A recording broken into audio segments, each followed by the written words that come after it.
En la primera parte de esta conferencia estuvimos analizando lo que es el concepto gauchos, hacia dónde apunta, cómo surgió gauchos, la idea de gaucho.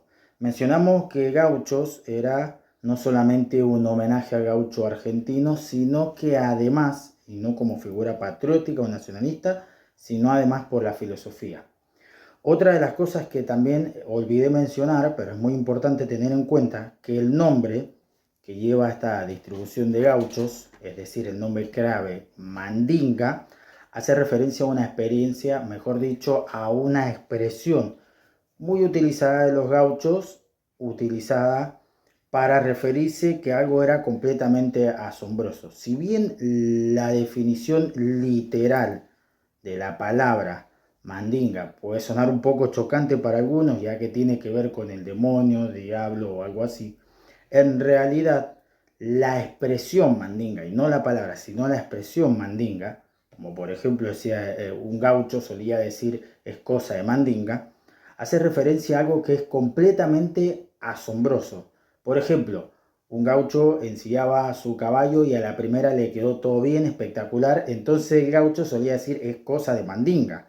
O por el contrario, quería realizar determinada labor o tarea, lo que sea, y no le quedaba bien y estaba rabiando y estaba vez tras vez intentando hacerlo y no le salía, también es cosa de mandinga, decía el gaucho.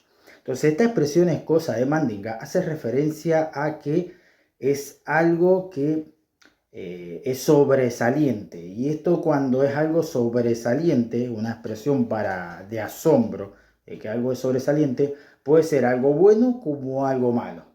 De ahí viene literal la expresión tomada de mandinga, no de la palabra, sino de la expresión mandinga, y por eso se decide que esta primera versión de gauchos sea como nombre clave mandinga. Ahora, vamos a querer analizar algunas cosas interesantes que yo sé que a ustedes les va a gustar mucho.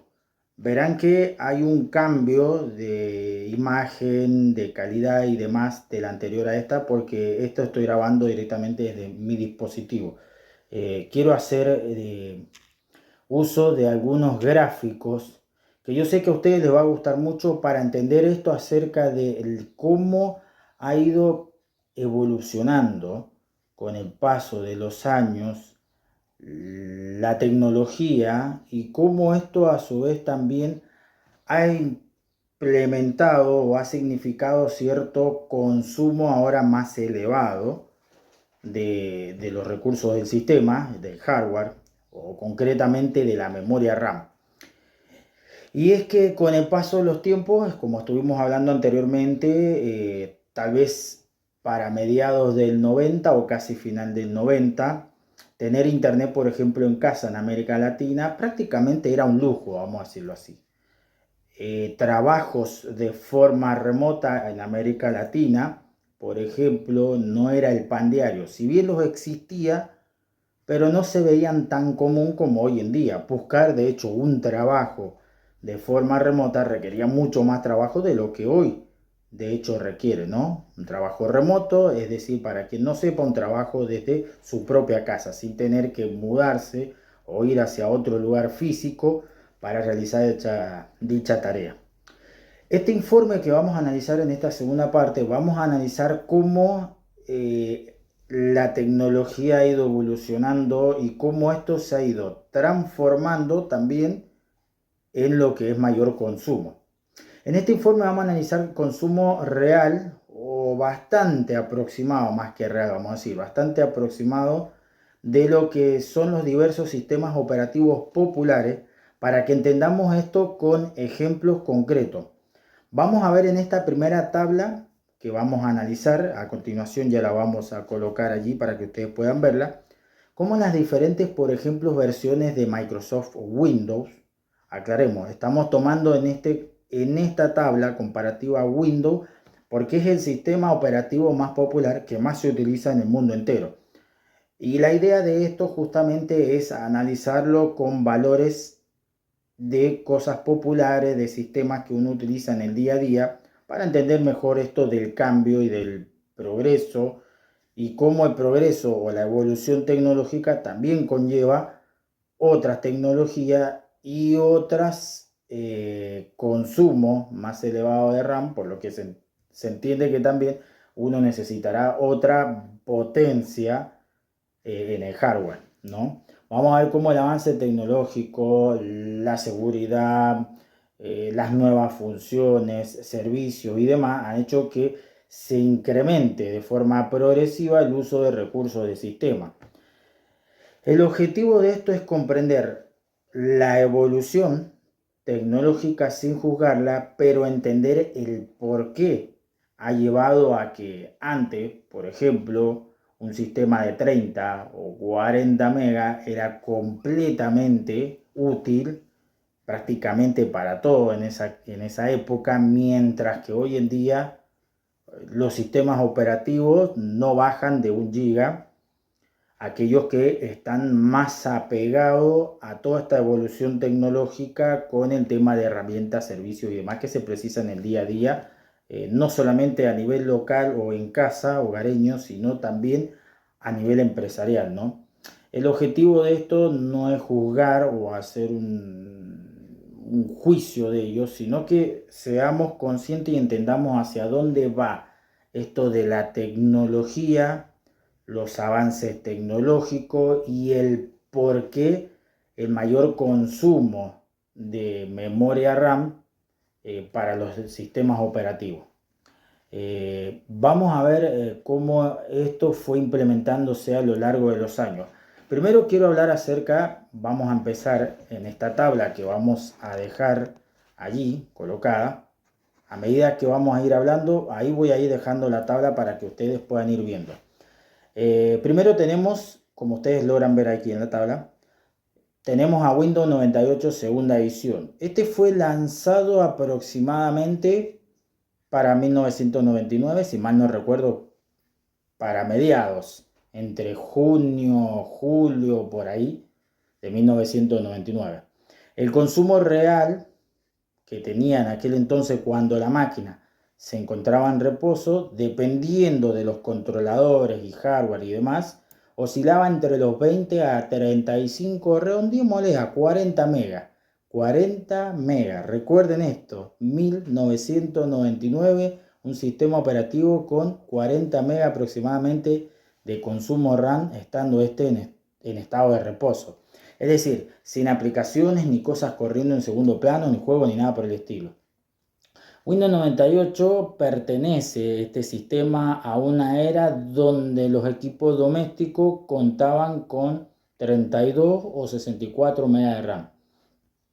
El sistema, por ejemplo, carecía de servicios permanentes en segundo plano, algo que eso sabemos que eleva el consumo de RAM. El tema de una seguridad avanzada, ya que para aquella época no habían tantos virus y cosas y demás como se lo ve hoy en día. También otra de las cosas, indexación de archivos. No contaba con esto, algo muy importante en el consumo de la memoria RAM, la telemetría. Algo que para muchos esto es algo bastante polémico. Y otra de las cosas, el tema de los entornos gráficos complejos como se lo ven hoy en día. Para aquella época, si ustedes lo usaron y recuerdan, Windows 98 tenía un entorno de escritorio muy sencillito, muy básico, donde no habían esquinas redondeadas, donde no teníamos, por ejemplo, efectos de transparencia, donde no habían grandes ejemplos, movimientos y demás, animación, entre otras de las cosas.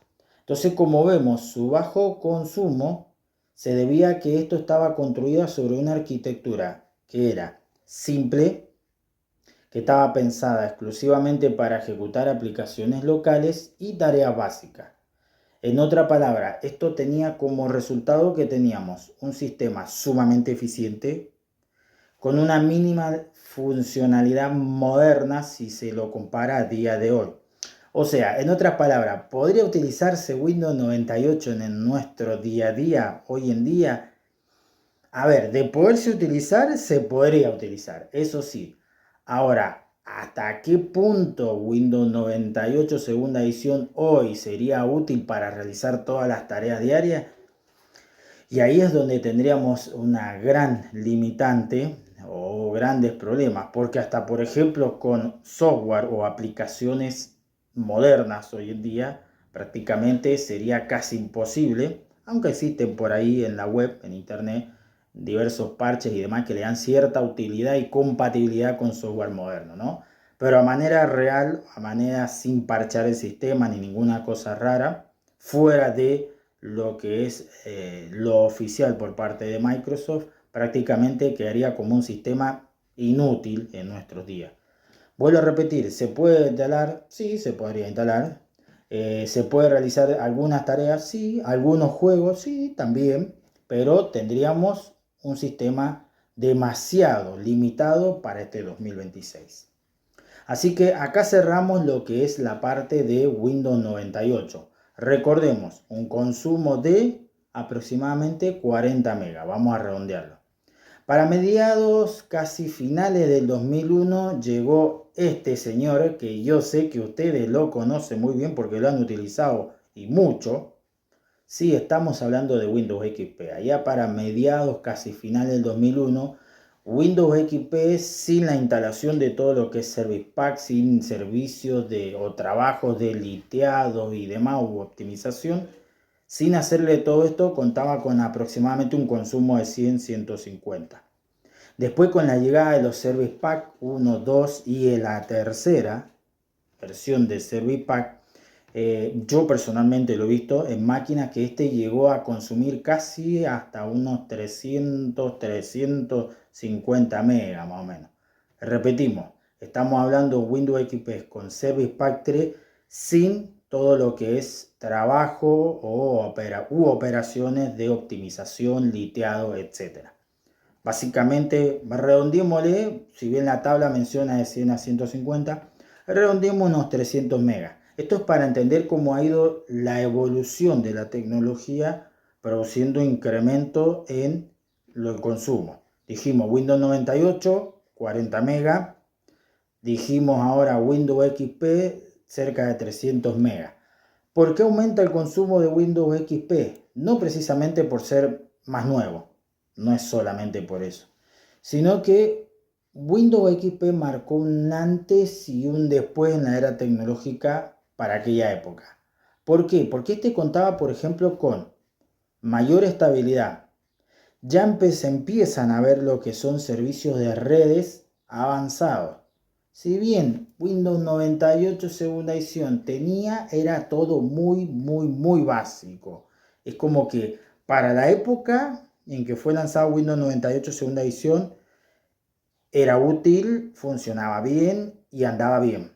Pero para 2001, ya a las puertas del 2002, se requería algo más avanzado, algo con otras características, y Windows XP lo introdujo.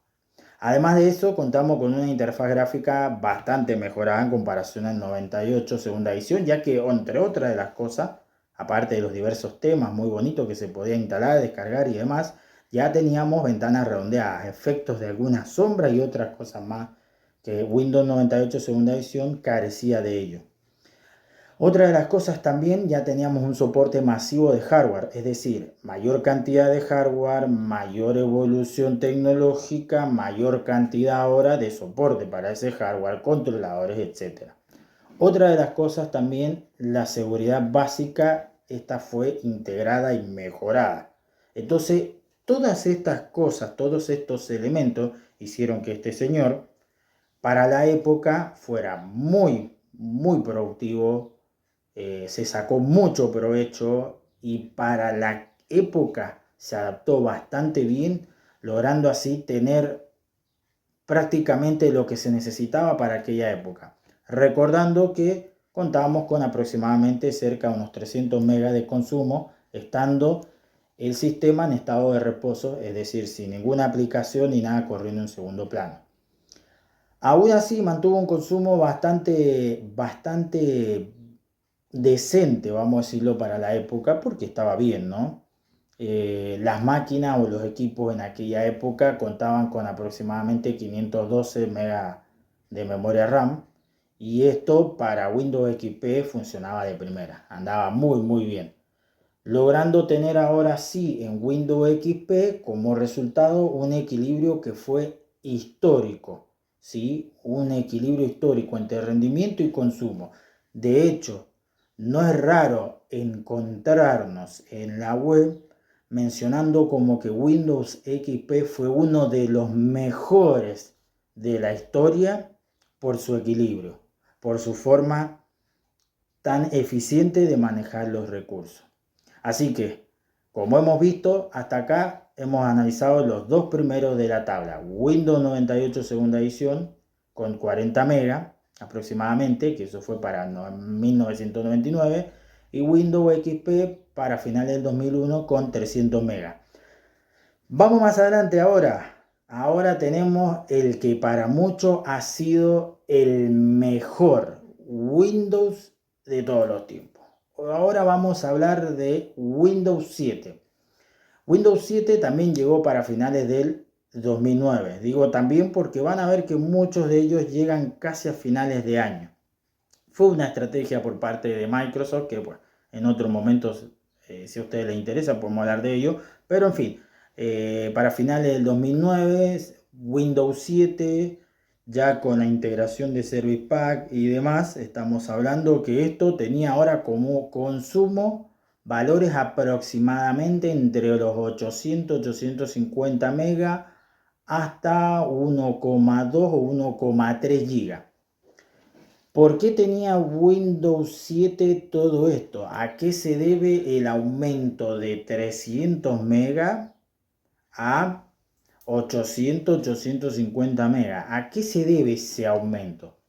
Pues bien, la llegada de Windows 7 trajo un salto bastante importante en la época de la tecnología, en la era tecnológica, ya que trajo varias cosas que para la época eran complejas, pero útiles, Por ejemplo, contábamos con una interfaz aero moderna, con efectos de transparencia y con esto aceleración gráfica que obviamente eso produjo una mayor cantidad de consumo RAM. Otra de las cosas era que ahora contaba con un mayor número de servicios activos. Servicios que se necesitaban para la época porque había otra necesidad, había otro dispositivo, había otro hardware y todo esto necesitaba también mayor servicio corriendo, controladores, etc. Además de todo esto, Windows 7 contó con una gestión avanzada de memoria, lo cual esto también desencadenó en otro consumo de memoria RAM en comparación con Windows XP. Y además tuvo un cacheo agresivo para mejorar las respuestas del sistema. Había muchos servicios corriendo de fondo que ayudaba al usuario a realizar, por ejemplo, búsquedas o tareas de encontrar cosas, no solamente archivos o servicios, sino también diversos controladores y demás que se requerían. Todo esto hace que Windows 7 de manera lógica se necesitara ahora que obtuviera otro consumo por todos los servicios que corría. Así que como vemos aquí aparece un cambio de paradigma. A partir de aquí Windows ya comienza a usar la memoria RAM disponible como recurso activo y no simplemente como si se tratara de una memoria libre el cual se puede utilizar en cualquier momento. Como resultado de esto, de Windows 7, que para muchos es el mejor Windows de toda la época, se obtuvo una mejor experiencia para el usuario a costa, obviamente, de tener ahora un mayor consumo de memoria RAM ocupada por el sistema operativo. Ahora viene lo interesante. Vamos un poquito más acá. Ahora hablemos acerca de Windows 11. Windows 11 es el sistema que hasta el día de hoy, hasta comienzos de 2026, todavía se sigue utilizando y por lo menos por todo el 2026 se va a seguir utilizando. Todo parece ser que sí, ya que la llegada de Windows 12 aparentemente, por lo que se corren los rumores que no han sido desmentidos en la propia fuente oficial de Microsoft, podría llegar para finales de este 2026. Pero en fin, vamos a hablar acerca de Windows 11 porque esto obtuvo un cambio bastante marcado con la llegada de lo que fue en su momento Windows 7. Recordemos, Windows 7, estamos hablando de un consumo aproximado de 800 megas. Yo quiero que ustedes entiendan cómo la importancia de más servicio, de mayor evolución tecnológica, conlleva también o va de la mano de también mayor consumo de servicios, o mejor dicho, de recursos en cuanto al consumo RAM, ¿no? Por eso hago mucho énfasis en esto, ¿no? No es que estoy hablando acerca de que esto ha sido para peor y demás, no, sino de que estamos hablando de que más servicio, más evolución, es inevitable mayor consumo de memoria RAM. Por eso hemos visto hasta acá cómo va ido cambiando los valores y han ido aumentando. Después al final vamos a hacer un repaso de esto para entenderlo un poquito mejor, antes de pasar a otra tabla que quiero que también ustedes vean, pero eso más adelante. Vamos a ver ahora la llegada de Windows 11, lo que este trajo y por qué el consumo que tiene. Dijimos que Windows 7 teníamos un consumo aproximadamente entre 800, 900 megas por ahí, ¿no? Estamos hablando todos valores de sin servicio o sin proceso o sin trabajo de liteado u optimización, ¿sí? Para que se entienda. Porque después ustedes van a ver tal vez en la web dando vueltas distintas ISOs de Windows liteados modificados y demás que tal vez consumen mucho menos. Ok, nosotros acá lo que queremos ver, hablar es acerca de cómo Microsoft de forma oficial te entrega su producto con el cual tienes todos los servicios que necesitas, ya sea para tu hogar, ya sea para tu trabajo o ya sea para empresas, que obviamente estamos hablando de otras necesidades distintas, ¿no? A, por ejemplo, alguien que o trabaja de casa o directamente utiliza su sistema operativo como algo de casa, nada más hogareño. Pues bien, Windows 11, como mencionamos recién, llega para finales de 2021 teniendo un consumo de entre 3 a 4,5 GB. Redondeémosle, pongámosle 4 GB. Vamos a hacer un valor intermedio, 4 GB. ¿Por qué todo este consumo? Y acá viene grandes cambios en el paradigma y la forma como se estructura el sistema operativo como lo conocíamos antes a como lo conocemos ahora. Por ejemplo, Windows 11 está diseñado para ser utilizado en hardware moderno, por lo cual máquinas viejitas se ven que desgraciadamente o lamentablemente están muy limitadas a la hora de querer utilizarlo. Porque prioriza distintos campos, vamos a mencionarlo así. Uno de ellos, seguridad avanzada. Esto se debe a una de las cosas y tan mencionado en su momento que hasta causó polémica, el famoso chip TPM 2.0. Virtualización, como así también aislamiento. Después vemos otra de las cosas, los servicios en segundo plano de forma más constante y más agresiva en comparación con su predecesor, hablado anteriormente de Windows 7, ¿no? Como ustedes verán, acá hay algunos sistemas operativos que he dejado entre medio de lado porque quiero hablar acerca de los saltos tecnológicos. Por eso van a ver que de 98 segunda edición saltamos a Windows XP, sin hablar por ejemplo de, no sé, Windows Millennium, Windows 2000. De XP hablamos de Windows 7, cosa que nos salteamos por ejemplo entre medio lo que sería Windows Millennium, de Windows Vista, ¿no? Y demás. Y después del 7 al 11 nos hemos salteado lo que es la llegada de 8, 8.1 y demás. Hasta inclusive el propio Windows 10, ¿no?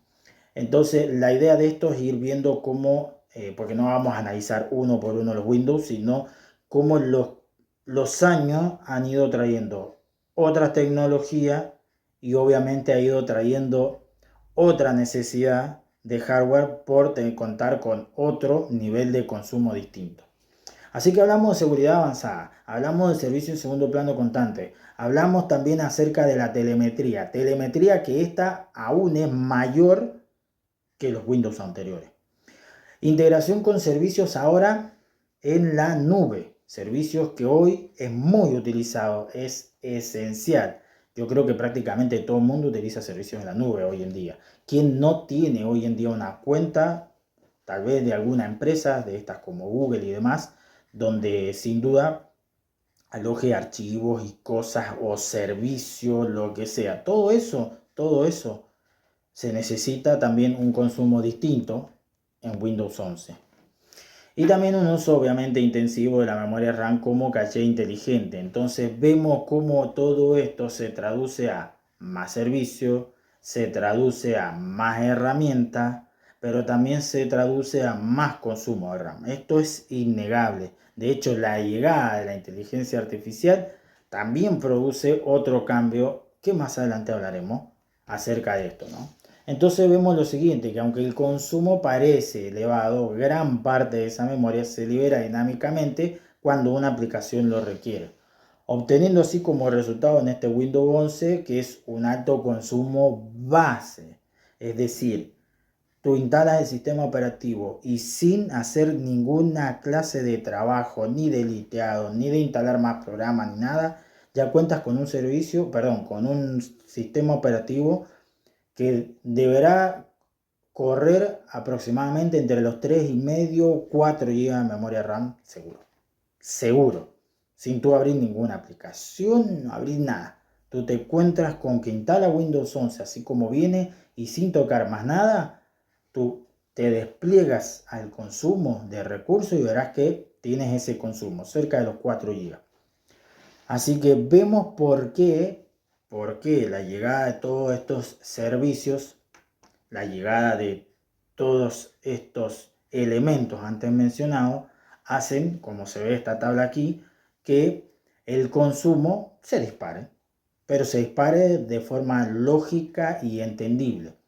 Es más, les cuento algo más inclusive. Para la llegada de Windows 12, la propia Microsoft de manera oficial, ha avisado que necesitará contar por lo menos con, no recuerdo bien si era 6 u 8 GB de memoria RAM como mínimo. Como mínimo. Porque el sistema de Windows 12 se calcula que podría estar por la llegada de la inteligencia artificial, por la llegada de diferentes herramientas y demás adicionales que ya se están implementando en Windows 11. Este se calcula que su lanzamiento sería para finales de 2026. Contará con que tendrás un sistema solamente al instalarlo, un sistema con los valores superior a los 5 o 5 GB y medio de consumo RAM. Repito, tú solamente estás instalando el sistema operativo y sin abrir absolutamente nada. Solamente por eso tú te encuentras con un sistema operativo de aproximadamente 5 GB y medio de consumo RAM. Así que vemos que esto, como hemos analizado recién en esta tabla, hemos visto cómo esto produce una necesidad de cambio constante. Y el problema es que la gente que no cuenta con los recursos para tener un hardware más potente, más moderno, se ve limitado. Y todo eso ha sido pensado a la hora de gauchos. ¿Por qué? Tranquilo, paciencia. Antes de hablar de ello, vamos a pasar a una segunda tabla que es muy interesante que quiero que ustedes analicen, ¿no? Entonces, como hemos visto, vamos a hacer un repaso rápido antes de pasar a la segunda tabla. Vamos a hacer un repaso por año. Primero, tuvimos para la época del 99, la llegada a Windows 98 segunda edición con aproximadamente 40 MB de consumo RAM, sin abrir nada. Segundo, para la llegada de Windows XP, allá para finales del 2001, teníamos un consumo aproximadamente de 300. Así que saltamos de 40 MB a 300. Tercero, vimos la llegada de Windows 7 allá para finales de 2009, donde hablamos en comparación con Windows XP de 300 MB, ahora saltamos a 800. Así que tenemos 40, 300 y 800. Traten de seguirme, no se desconecten. Vamos ahora a cuarto, hablamos de la llegada de Windows 11. Windows 11 aproximadamente para mediados, casi final de 2021, 4 GB aproximadamente de memoria RAM. Repetimos, Windows 98, 40 MB. Windows XP, 300 MB. Windows 7, 800 MB. Windows 11, prácticamente 4 GB. Entonces acá tenemos como desde el 99 al 2021 los valores se multiplicaron. Y para 2026, final de 2026, se calcula la llegada de Windows 12 con más de 5 GB. Tremendo, ¿no? Cómo ha cambiado todo esto. La tecnología y el consumo de RAM. Pasemos a una segunda tabla. Ahora sí, vamos a esta segunda tabla que yo quiero que ustedes vean acá conmigo. Acá estamos hablando de sistemas operativos distintos. Acá vamos a hablar, recién hablamos acerca de Microsoft y de Windows y de cómo este sistema, por razones lógicas, ha ido incrementando su consumo de RAM. Vamos a ver qué pasa con otras compañías, vamos a ver qué pasa con otras distribuciones u otros sistemas operativos, también en comparación de esto, pero vamos a hablar todo esto en valores a fecha del 2025, diciembre del 2025. Yo quiero que ustedes entiendan que estos valores que están viendo ahora en esta tabla, yo quiero que ustedes entiendan que son tablas a valores de finales del 2025. Diciembre de 2025 se realizó un estudio con esta tabla que les traigo ahora a ustedes, donde tenemos, por ejemplo, la llegada de un Linux en los últimos tiempos y con mayor aún énfasis, si se quiere decir así, ¿no? O de forma más con más detenimientos y demás, lo que es la llegada, por ejemplo, de Systemd. La llegada de Systemd trajo muchas ventajas por un lado, pero también desventajas por otra, ya que para quien no usa Linux, vamos a tratar de explicar esto de forma sencilla. Después en otro video hablaremos acerca de esto. Un init básicamente es el encargado de todo lo que es la parte de inicio, arranques y procesos y demás. Básicamente vamos a hacer una explicación muy por arriba. Es mucho más que eso, sí, pero yo quiero que la gente que no usa Linux entienda lo que estoy hablando, ¿no? Entonces, todos esos procesos y demás, a diferencia como lo maneja Windows, es manejado por un init. Y el init que más se viene haciendo últimamente uso y que más se viene promocionando, si se quiere así, en el mundo de Linux, hay que entender, de GNU Linux, es Systemd. Es una realidad. Entonces acá contamos con las distribuciones. Para que sepan, la distribución son variantes de diversos sistemas operativos dentro del mundo de GNU Linux. Lo explico así de forma rápida para que se entienda para quienes no son Linuxeros, no utilizan Linux. Entonces tenemos primeramente Linux Mint. Linux Mint cuenta con entorno de escritorio Cinnamon, la versión que se ha escogido. Aclaro esto también, porque Windows tiene un solo escritorio y después si tú quieres puedes modificarle tal vez con distintos parches, distintas apariencias y demás. En Linux se encuentran diversos tipos de escritorio donde cambian completamente su funcionamiento. Son todos igual de funcionales, pero tiene cada uno su forma de manejar el funcionamiento, a diferencia de Windows. Quienes conocen de Linux saben de lo que estoy hablando. Linux Mint cuenta con un consumo base al instalar el sistema simplemente e iniciarlo, sin instalar más nada, sin abrir ninguna aplicación más y demás, con un sistema de aproximadamente entre 1,2 a 1,4 GB de consumo de RAM. Entonces vemos acá que el consumo que tenemos, por ejemplo, en Linux en comparación con Windows es menor. No estamos hablando acá de si es mejor o peor, estamos hablando de valores, queremos entender los valores. Entonces, contamos hasta acá que seguimos con valores por encima de 1 GB, con valores por encima de 1 GB. Vamos a hablar otro más. Quien entra por primera vez al mundo de GNU Linux seguramente habrá oído y conoce de Ubuntu. Ubuntu, que la empresa desarrolladora de este proyecto de Ubuntu, de este producto de Ubuntu, es nada más y nada menos que Canonical. Una empresa que para quienes vienen del mundo de Windows, de Microsoft, sabrá que es justamente la encargada de proveer todo lo que son los servicios a Microsoft, a Windows, de la W o WSL, SL, SL2 y próximamente SL3. Bueno, el sistema que se está corriendo por atrás, el motor que se está corriendo por atrás en Windows 11 de WSL es precisamente provisto por Canonical. Es decir, es un Ubuntu. Así que acá lo que tendríamos para quienes usen Ubuntu es como si fuera solamente la parte del WSL de Windows 11, pero trabajada de forma nativa. Y no tal vez virtualizada, si se quiere llamar así, de la forma como lo hace Windows. Entonces, por lo tanto, Ubuntu con la llegada de Wayland, que es otra de las tecnologías que se viene implementando en estos últimos años, con Genome como entorno de escritorio, tenemos que Ubuntu se encuentra hoy, al día de hoy, aunque la tabla dice de 1,2 a 1,4,5, déjenme redondearle que está aproximadamente en 1,3 GB, aproximadamente. Redondeemos 1,3 GB, Linux Mint 1,2 GB, así que vemos que seguimos hablando de valores por encima de 1 GB. Ok, hablaremos de otro ahora, hablemos de CatchOS. CatchOS es una distribución que está basada en Arch, ¿sí? Cuando hablamos de Arch, estamos hablando también de, como init, systemd. Un init que, como mencionamos recién, se encarga más que solamente realizar la labor de init, porque por detrás hay otra clase de servicios y operaciones que realiza systemd, que por eso hace que, para quienes usen systemd, noten que en su sistema de a ratos de la nada hay picos de consumo. Picos de consumo que no se debe a que uno esté corriendo alguna aplicación o algo ni nada por el estilo.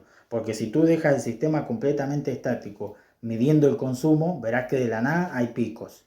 Estos picos para quienes usan systemd es normal. Es normal porque constantemente se están corriendo servicios por detrás. Algo que un init común y corriente o tradicional no debería serlo. Pero recordemos que systemd no es un init tradicional. Es más que un init con varios servicios y con varias funciones corriendo a la vez. Y esto se traduce obviamente a otra clase de consumo, ¿no? CatchOS cuenta con un entorno de escritorio KDE 6. A la hora de haber hecho este estudio, CatchOS con KDE 6 se encuentra actualmente en 1,3 GB, aunque la tabla mencione 1,2 a 1,4. Si tú instalas CatchOS con KDE 6, verás que tiene un consumo aproximadamente eso, 1,3 GB. Todo esto, como venimos hablando acá, es porque tenemos servicios, tenemos herramientas y tenemos cosas que hoy en día se utilizan que años atrás no se utilizaban. Entonces es inevitable que el sistema se recargue de consumo RAM si lo comparamos con, por ejemplo, los 40 megas de Windows 98. Pero no es porque esto sea necesariamente algo malo, es porque hay que adaptarse. Vivimos prácticamente en pleno 2026 donde la inteligencia artificial no solo está de moda, sino que además pasa a ser una herramienta fundamental inclusive a la hora de conseguir empleo. Ya es mucho más que solamente tener conocimiento de Excel o planilla de cálculo a la hora de ir a buscar trabajo. Quienes consiguen, por ejemplo, desarrollar o entender y utilizar lo que es la inteligencia artificial, ya cuentan con un plus a la hora de buscar trabajo. De hecho, quienes saben inglés ya cuentan con otro plus adicional a la hora de conseguir trabajo. Pero no estamos hablando acerca de eso, sino estamos hablando de cómo la tecnología ha ido evolucionando, se ha necesitado otra clase de servicio y obviamente se ha necesitado otra clase de hardware para poder correr ese consumo RAM elevado que ahora tiene en comparación con los 40 megas mencionados en Windows 98, por ejemplo, ya para la década o para los años de 1999. Después hablamos acerca de Windows 11. Windows 11 que, como mencionamos anteriormente, tanto su versión Home como su versión Pro están por encima de los 3 GB. No vamos a volver a hablar de Windows 11. Pero también tenemos, curiosamente, no podemos dejar afuera, si estamos hablando de tecnología y de los sistemas operativos que más se utilizan hoy en día, a macOS, que macOS cuenta hoy en día con su versión llamada Sequoia. macOS Sequoia tiene también un consumo por encima de los 3 GB, también producto a su servicio, a sus herramientas de inteligencia artificial y demás. Entonces vemos una realidad acá, como notamos, ¿no? Desde Windows, desde del mundo de GNU Linux, desde Apple con su macOS, todos, absolutamente todos los que hablamos, a la hora de tener que implementar los servicios como por ejemplo Systemd, Wayland o inteligencia artificial y demás, por citar solamente algunos de ellos, ¿no? Englobamos todo. Estamos hablando de que son sistemas que superan 1 GB. A ver, existen distribuciones de GNU Linux que están dedicadas a ser bajo consumo y que funcionan muy bien, pero que no cuentan con servicios como por ejemplo inteligencia artificial y demás. Que todas estas tú deberás instalarla aparte si deseas correrla. Puedes encontrarte por ejemplo con distribuciones de 300, 400 megas, pero deberás realizar trabajo de configuración adicional para instalar todas estas herramientas. Así que como vemos tanto en la primera tabla como en la segunda tabla, hoy en día tener todas estas herramientas activas y fáciles de utilizar, sí o sí equivale a tener un sistema operativo con más de 1 GB de consumo. Esto es una realidad, no hay vuelta que darle. Y aquí es donde entra Gaucho. Gaucho ha entendido todo esto y ha tratado de tener un equilibrio entre, por ejemplo, el consumo de Windows más querido, Windows 7, que era aproximadamente unos 800 megas, tratando de llevar un producto optimizado, es decir, que no esté corriendo procesos y cosas en segundo plano, pero también tratar de adaptarlo al mundo moderno que hoy necesitamos con algunas herramientas de inteligencia artificial.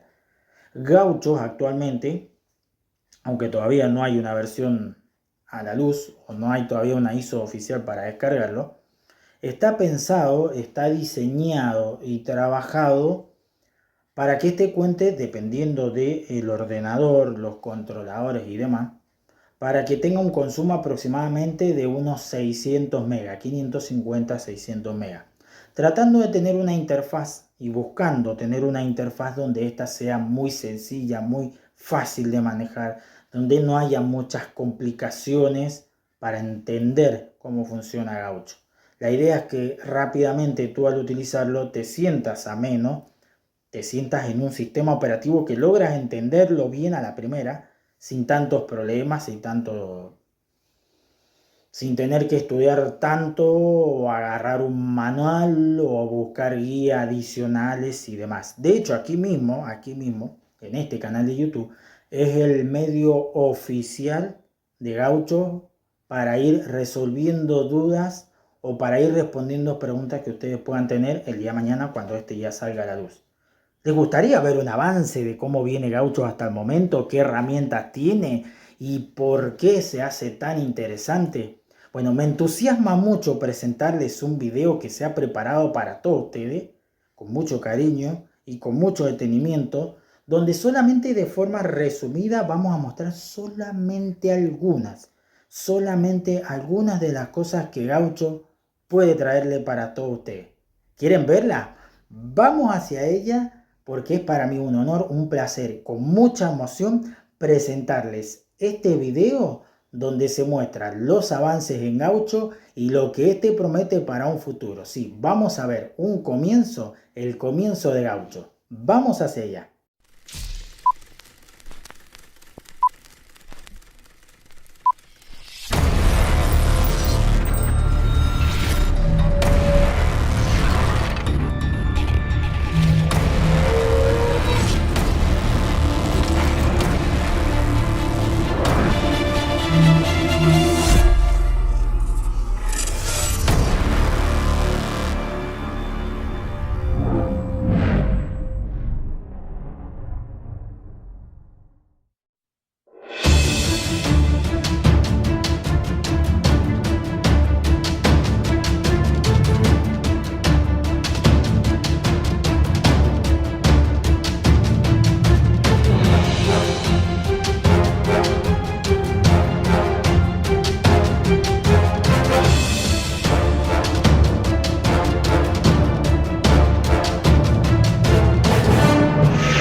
Después de haber visto este avance de lo que se viene en Gauchos y todo lo que esto traerá, el ecosistema y demás, seguramente a ustedes les interesará saber qué software, qué servicio, cómo está construido por dentro Gauchos.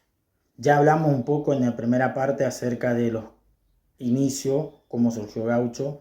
Hemos hablado hoy en día de la comparación de los sistemas operativos, la evolución tecnológica, como esto inevitablemente ha traído aún más exigencia de consumo RAM y un hardware más potente, pero también en la tercera parte vamos a ver acerca cómo Gauchos está construido por dentro, como si se tratara de un vehículo de carrera. Vamos a ver debajo del capó qué es lo que trae Gauchos. Así que muchísimas gracias y estarse atento a la tercera parte.